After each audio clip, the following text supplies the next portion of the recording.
Good morning, cows.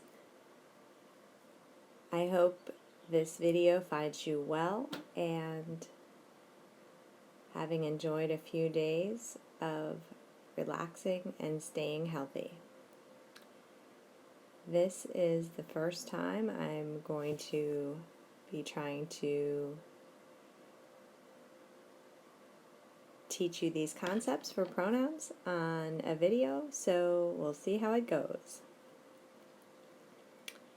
I am on slide 10 of the PowerPoint for pronoun usage, and I'm going to be explaining how to use pronouns correctly in the case of appositives.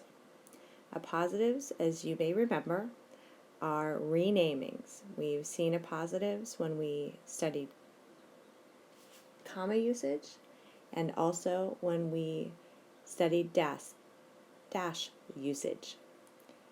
So appositives are used in both sentences.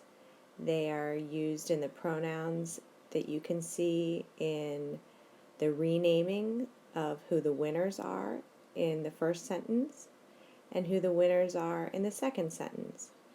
But the winners are used in the subject area in the first sentence. So the winners rename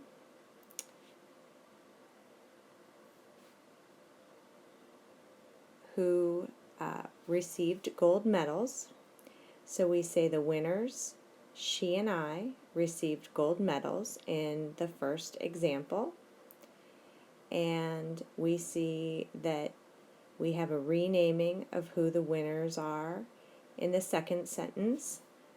The winners, let me rephrase that, the awards committee gave the winners, her and me, gold medals. So my strategy that I'd suggest to you in the case of appositive, so I'm going to look to the rule that you see at the top of the page, is that you want to ignore the double naming and you want to just focus on the pronoun. So this will be similar to the strategy when we had the compound subjects or we had more than one name in the subjects. I'd take you back to reminding you when we said my brother and I went camping, not my brother and me went camping, because me doesn't go camping. So if I were to get rid of the winners in the first sentence, let me do that a little more darkly. The winners don't get focused on in that first sentence. She and I received gold medals. We're the doers there.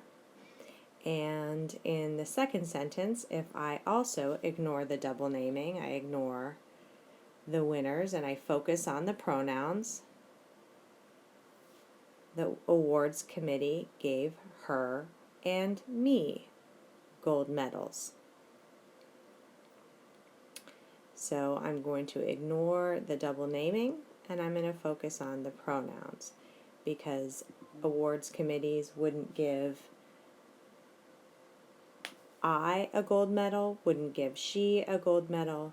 The awards committee would give a medal to her or to me.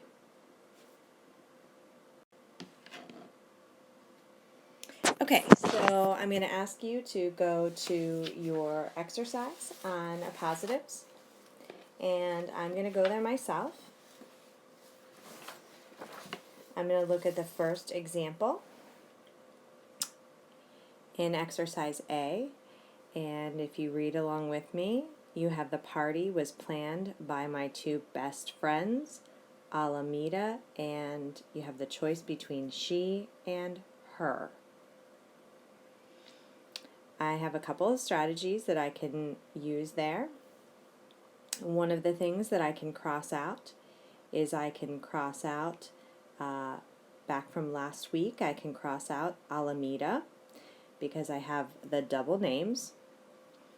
I now can notice Also from last week that I have a preposition by there, so that's a tip for me also, or a red flag, kind of a look for, if you will, that I'm going to be using an objective pronoun. But also to use today's strategy of ignoring that double naming. My best friends are double named or renamed as my two best friends. So I'm going to just simplify that. I would cross out my two best friends. I already have Alameda crossed out. So now the party was planned by her. Let's go on to number 2. Number 2 is a different kind of question because I have fewer things to cross out. I have the sentence that begins for our guest speaker, and then I have the choice between we or us writers chose a famous poet. Now I want to remember that sometimes the double naming doesn't come before, it comes after the pronoun. And in this case, the double naming comes after. So I'm going to cross out writers, that's the double naming here, and that'll help me to more easily see that we chose a famous poet. In this case, remember I'm the doer, or we are the doers, and we are doing the choosing of the famous poet. If you look at your green card, or you remember back to the green card, our nominative pronouns like we are the doers in sentences, not the receivers. Continue on your own throughout exercise A and then exercise B, and then you can check your answers.